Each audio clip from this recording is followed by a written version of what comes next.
Hey guys, welcome back. Nick and I are going to do another Rediscovering Records episode here. We're excited. I know we usually do this on Mondays. We're both a little busy, but we got settled down and ready to get started on this one. Both excited about this one. Nick, who are we discovering this week? This week we are doing Kings of Leon, their latest from 2021, When You See Yourself, which is interesting. It is their eighth album, came out in March of this year. And I know a lot of us know of Kings of Leon, but haven't heard really a lot from them since their big breakthrough years, 08, 2010, right in that range. They really exploded and everyone's kind of like, "What happened to Kings of Leon?" Sure. So I think we're going to talk about that and all that good stuff. So what is your exposure to Kings of Leon, Ryan? I know before Um, we did this, you were like, "I was never a huge fan." I mean, the only things that I had heard what were their big hits was it "Sex Is on Sex Fire." on Is it Fire, "Sex on Fire"? I liked that song. use somebody, use somebody, Yeah, use somebody. Use Somebody I did not care. It just wasn't my Yeah, favorite. And I get um it. I it was one of those songs too, especially Use Somebody, where it was played all the time. I mean, everywhere you went, I heard that song, and I just I don't care for that. The song was never my favorite anyway. I did enjoy Sex Is on Fire.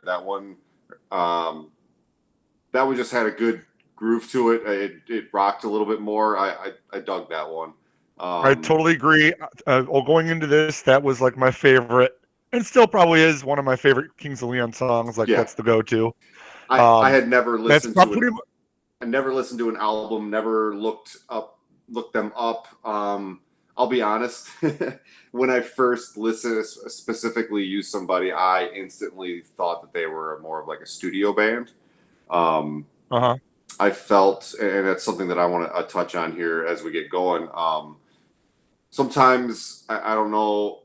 I don't know why, but sometimes I'll hear an artist or I'll hear an album or a song, and the producing of the song really kind of sticks out to me. Sometimes positively, sometimes negatively. Those of you that don't know, my father has had a recording studio for many years, and um, I've recorded bands. I've done all kinds of different types of mixing, different styles of music. I've watched my dad do it. So when I listen to an album, I think about stuff like that. When I first listened to Kings of Leon years ago, their hits, I instantly thought that they were maybe a studio band. I felt that Mm-hmm. the mixing and the way that it's recorded would be hard to mimic live. So I've never seen them live. If you've seen them live and you're watching this video, I'd love to hear how they were live. If you would put that in the comments, that would be great. Because you can do so much in studios, and especially at that time, like the 2005, the 2012 years were Yep. huge leaps and bounds in the recording industry and what you could do and the capabilities of the programs, what they allowed you to do. So there was a stretch where I felt like a lot of bands were just studio bands. They sounded good in the studio, and then I would watch them live, and it was difficult to listen to. So I did not know that they had. This is their eighth album. You said Yeah. Yeah. is This that is is their eighth eighth album. album? Yeah. And most So people forgot about their last one. Came out in 2016. Was Walls. mhm, Uh, Like I vaguely remember that coming out 5 years ago. I mean, I sure, don't even know what the sure, cover looks like. I mean, it's like sure. forgotten. Yeah. Well, let's start off. Let's talk about the album a little bit. I want to talk about a couple things. I know you have a few things you want to talk about as well. Well, should we go background? Let's do some Sure. Yeah. background. That's a good idea. Let's Go do some ahead. background. So they're from Nashville, which is interesting. They started in '99. Obviously, their early stuff is southern rock, garage rock.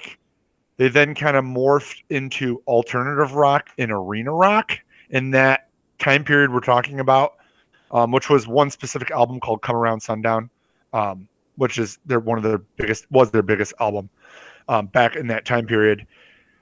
Which kind of brings us, they had that hugely successful album was like their fifth album, and then everyone since has just been a step down in sales, step down in sales, stepped on the sales, and then that gets us to where we're at in a Sure. band that.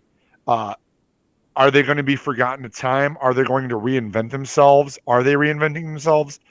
I think that's where a lot of what I have to talk about in this album is where it's going to go, because it's not what I envisioned this record to be like. I No. expected just another Kings of Leon record, honestly. Sure. Yeah. It's not. And It's not southern rock. It's not garage rock. It's not. So I you know, I didn't know what to expect going in. Like I said, I'd never listened to an album of theirs before. And when I put the yeah, album on the first couple times, I really liked the way they introduced the album. The first song was very unique in a way. The drumming is different. Um, I was like, oh wow, I'm gonna enjoy this. I think. I remember the first couple times I was like, I think I like this. I think I'm going to enjoy this. It was not what I was expecting.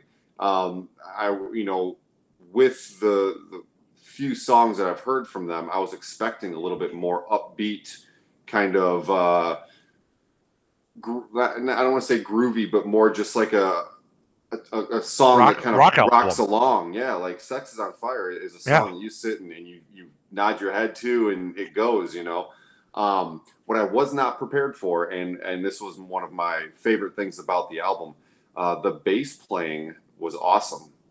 Yep. It's very bass heavy, and It's cranked up on this album. yes, and I want to put that thought on the back burner for a sec, Nick, because that's one of the things I wanted to talk about. But the bass playing in general, forget about the how much volume the bass has in it for a second.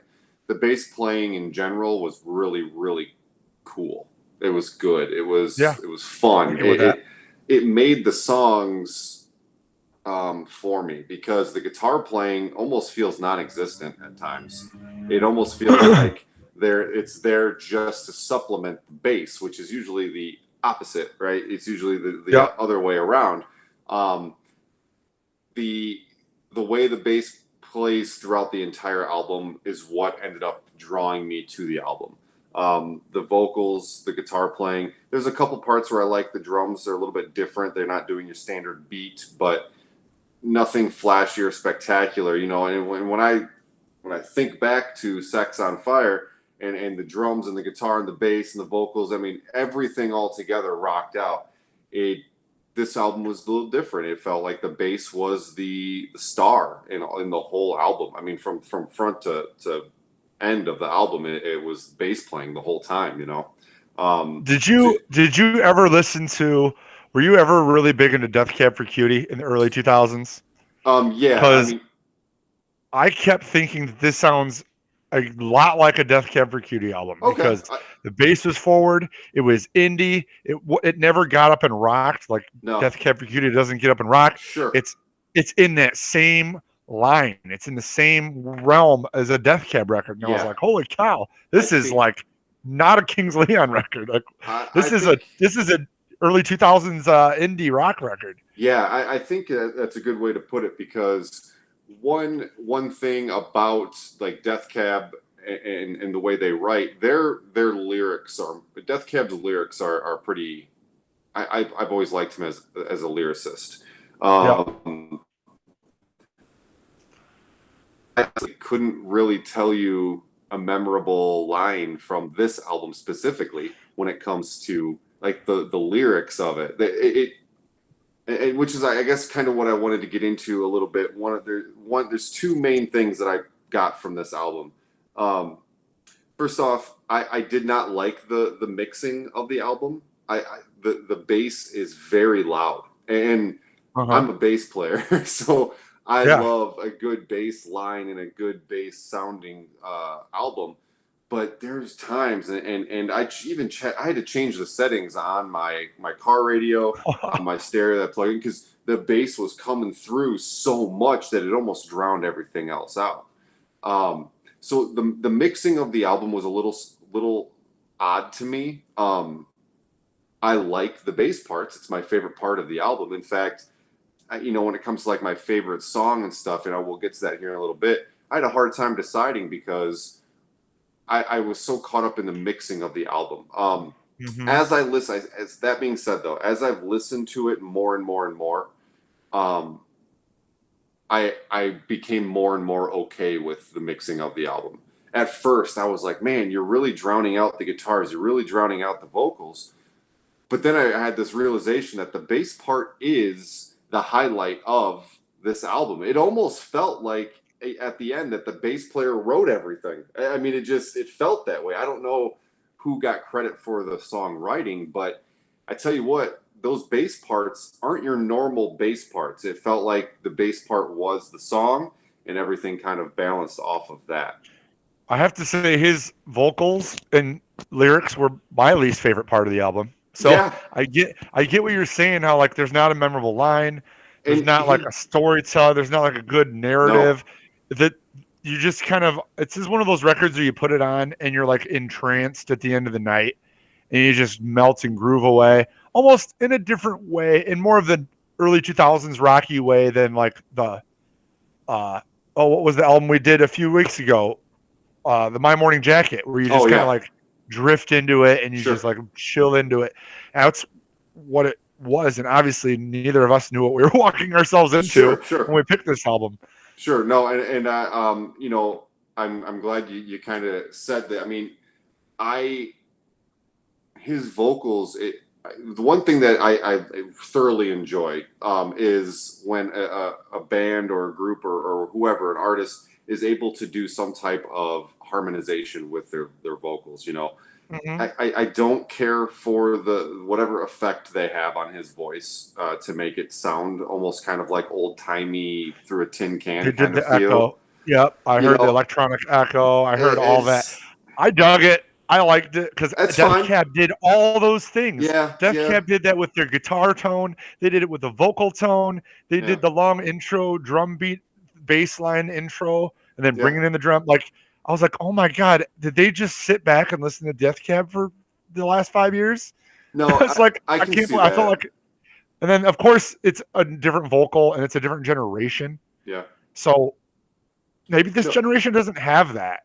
well, That's where I was thinking. Like, and not every band or every group or every artist needs to have this phenomenal voice that's memorable or anything like that, you know. And I think the you know I would wanted to talk kind of in the sense of what this album reminded me of because you said it reminded you of Death Cab, it reminded you of all these things that you listened to back in the day a little bit, yeah.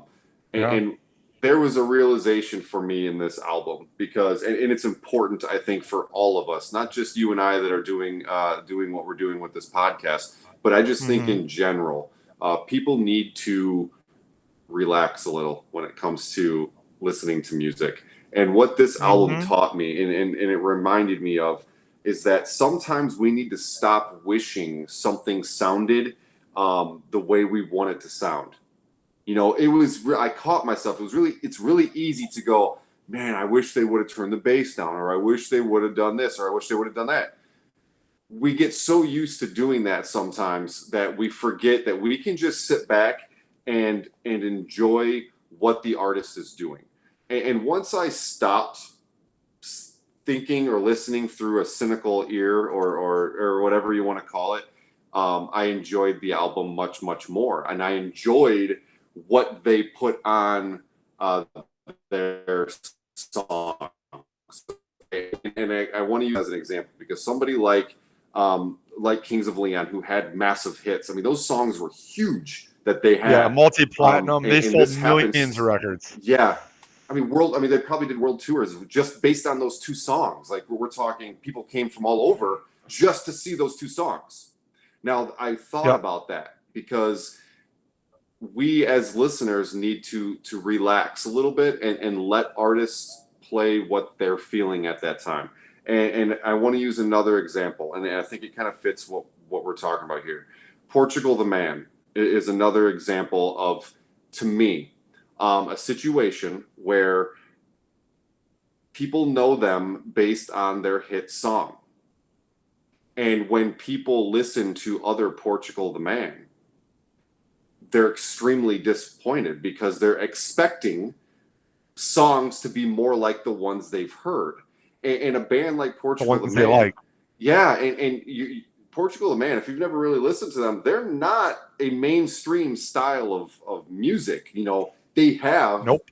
their big hit in the mainstream, but the rest of their catalog does not fit that same narrative. And I think Kings of Leon falls into that same category, Nick. I think that they had these two massive hits, and they will never live up to the expectations of the average listener that will try to buy one of their later albums. Because if you put this album on and expect songs like Sex on Fire, which is exactly what I did at first, you're going to be sorely disappointed. If you put Yep. this album on with an open mind and just sit back, relax, like you said, allow the music to put you into a trance, you're going to enjoy the album a lot more. And I ended up enjoying it a lot more once I'm glad I listened to this album, because you know we can tend to listen to something and judge it harshly based on what they've done in the past, you know. And Yep. it's same with an actor. You know, you look at an actor and they're always going to be known for this one you know, think of someone like McLovin. He's always going to be Yeah. known for McLovin. It doesn't matter what he does. We could come out with an awesome movie and we'll look at him and go, oh yeah, that's McLovin. You know, Yep. it's a curse in a way, because I'm sure that Kings of Leon worked very hard on this album, and I think that it was good. I liked the bassiness of it. I liked the bass parts. Um, I just I think that people need to not judge a group based on a small sample size. We're talking about 2 songs on 8 different albums that they've put out that people Mm-hmm. know. That's not a fair sample I, size to say that they're good or not. You know what I mean? I couldn't agree more. And maybe that has a lot to do with the American culture we're wrapped up in. Sure. Because I did some research on this album. So first of all, this album is tanking in America and Canada. It's actually doing the worst in America. Second worst is Canada. Guess where it's blowing up? UK, Ireland, Yeah. Australia, Sure. Austria. Sure. It's number one. They're doing awesome out there. Is it because the radio isn't playing the radio hits and people in America are tend to not dig as deep because there's so many options and there's so many other cultures and there's so many other, I don't know. You know, Yeah. I just feel like we have a gigantic mix. Anyway, maybe that's just the American way of life, how things live and die fast here. Yeah. But I think people are missing this thing. And I think if you go into it thinking that it's going to be an indie rock slow jam, a downbeat rock album, you're going to enjoy it. If you're looking for arena rock, this ain't your record. Yeah. And I think that's the one thing that's hard to get past people. One thing that I would like to get into more of a habit of doing when we do this podcast, Nick, is I want to ask you, you know, to me, when I listen to an album, I listen to an album that's fitting what kind of mood I'm in, what I'm doing. Like, you know, Mm-hmm. I'm not going to put on Poison the Well while I'm on my way to a baptism. You know, like I play music to fit I kind of get what it. I'm doing. I do too. I Your have mood. albums that I listen to when I'm driving. It's a great driving album. I have albums when I'm cleaning, when I'm warming up for golf, when I'm doing all these different things. I have different types of music I listen to. So Yep. I would like to say that this album is a great album to me for, you know, if I'm having a few people over, cooking dinner, I put it on on the stereo, play it at a nice volume to where we can all just hang out and chill, and it's good music to be around with people, because it's not like a depressing album. It's fairly upbeat. Nope. There's right. some really the bass parts. I'm telling you, if you're a bass fan, you're gonna love this album, top to bottom, because it's the melody of the songs, it's the in betweens, it's a lot of the song, and it's fun to listen to. It's good to have on in the background. You're not gonna jam it. I like It's that. good to chill. I like that. I think that adding the "What are you doing while listening to this album" is a great add to this piece. I think we will definitely put that in every show. I think that's a fantastic. This is a good one. Sitting around the campfire, having a few beers, having people over, cooking dinner.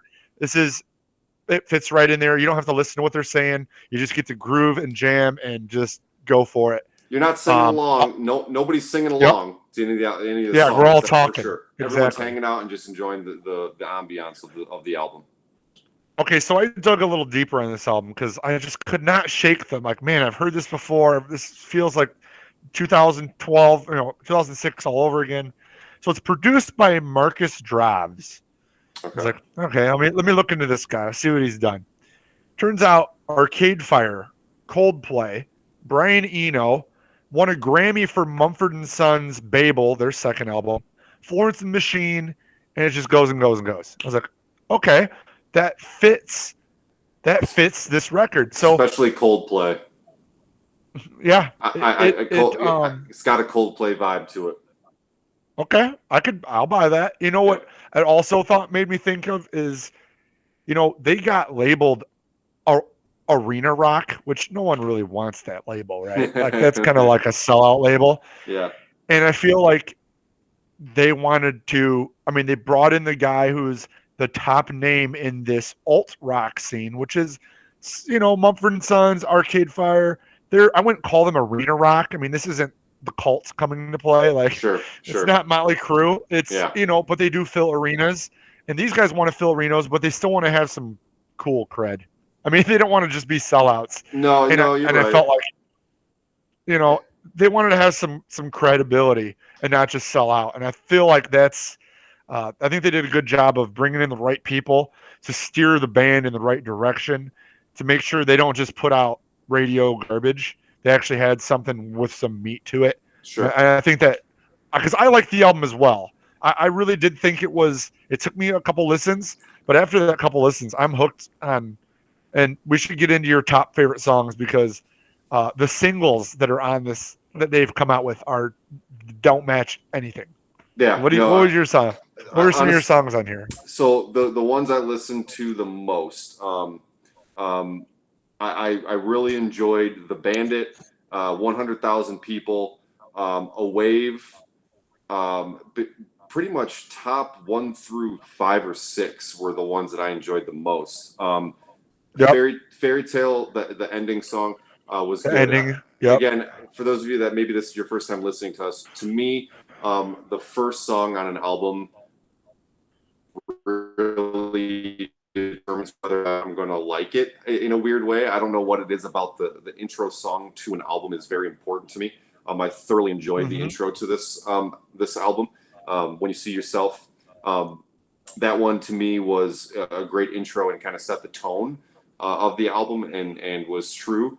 If you sometimes, if you got to draw somebody in with your number one song on your album, and they did a good job for that for me. So really, Nick, when I say my favorite, any of those 1 through 5, 1 through 6 were the ones that I enjoyed the most. No, yeah. So that's where I'm at. It'd be the same thing here. So I found it interesting that the Bandit and 100,000 People was track 2 and 3. And that's kind of a rule of thumb in the industry, is put your strongest track either 2 or 3. They have that lead-in track and then put your strongest up front.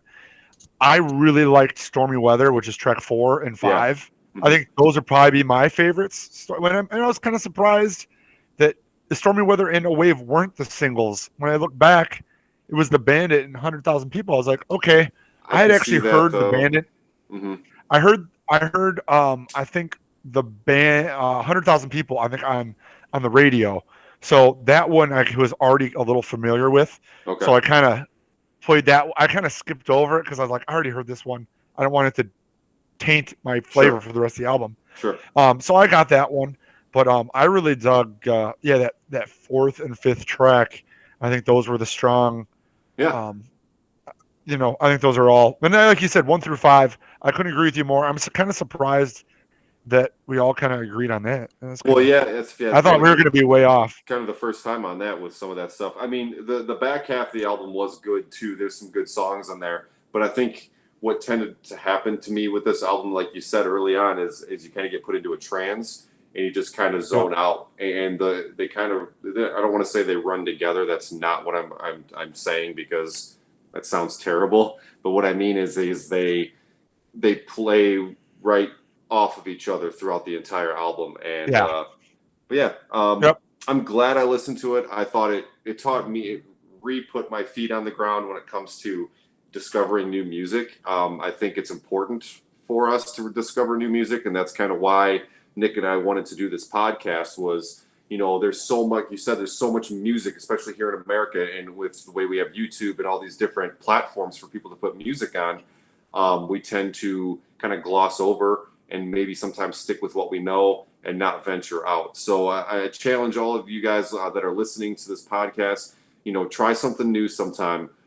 We've reviewed or kind of highlighted a few different artists over the last few weeks. If you haven't seen those episodes, please go check them out. We have a good catalog of variety of stuff for you, and we're going to continue to do so. Is there any last things, Nick, before we send them out of the way? So this is the first record I've ever had. The indie exclusive, which I have here, is the red cover, comes with a non-fungible token. Ooh. So if you're into cryptocurrency, you're into all the digital collectibles, the limited edition cream-colored indie exclusive independent record store record, which is $33. These are obviously all sold out. They're already allotted. They're already at stores across the country. It's $33, or we have the regular copy for $29. So it's only a couple extra $4. Sure. Not a big deal. This is probably just standard black. But you can tell this one's like a double LP, and this one has like something extra. It's got like a booklet or something in it. I don't know. Plus, it's a cool red cover. Yeah, I like the red cover. I will probably. Okay, so my trick, because I own a record store, and I have a rule of thumb that I don't buy records because I would have 8,000 records in my house. So my thing is, when a record I like comes in traded in, I scoop it. Okay. Not only because it's cheaper, because I mean these are expensive even at cost. It keeps my collection to a reasonable amount. I will definitely be scooping the first one of these that comes in used to throw into my collection. I really did like it. I think it's a great vinyl to own too. Like, yes. I think I would love to hear it on vinyl. It had that old timey feel to it, where I think the it lends itself. Yeah, it would sound probably better on vinyl than it does digital. I would agree with that. Yep. So I'll be scooping it, but I think that I mean that, you know, like I said, get out there, listen to something new. This wasn't anything like Ryan and I had thought we were getting ourselves into, but that's what makes this channel fun. That's what makes what we're doing fun and keeps us going every week. Check out the channel and see all of our other Rediscovering vinyl episodes. I mean, we're getting up there now, or 7, 8 like that. So check those out. A lot of other content on the channel. Record Store Day coming up here on July 17th, 2021. Yeah, lots coming up. Thanks so much for watching, guys. Awesome. Yeah, guys. Again, check it out. Some of the other albums we'll continue to do this. Nick and I just love doing it in general. If you have seen Kings of Leon in concert, I would love to hear if you enjoyed them, because I'm curious to hear if they're more of a studio band or if they are indeed a good live band. But till next time, thanks again for listening, and we'll see you all later. Bye.